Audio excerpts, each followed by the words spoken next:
It is here at Fort Eustis that the first plans hit the drawing board 7 years ago. The result is this, the heavy expanded mobility tactical truck.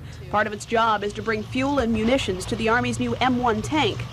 The Army found that it was experiencing quite a number of maintenance problems with its standard gear shifts, and so all these vehicles are automatics. And the brake systems that used to require 90 pounds of foot pressure now require about half that, because the Army found that many of its female soldiers didn't have quite the foot pressure to bring these big vehicles to a halt.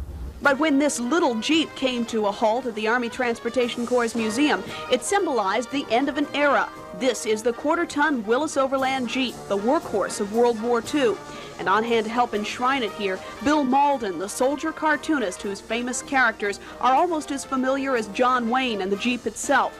In fact, it is this cartoon that is perhaps one of his most loved. But it wasn't famous right away, and it was an old cartoonist's trick that finally turned the tide. It's now 4 years after I had first done it, or 3 years, and I put redrawn by request, and it didn't take, so I did it again.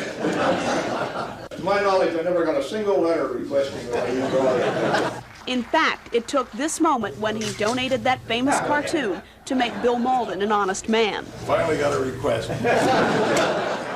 At Fort Eustis, Kathy Midkiff, The Daily News.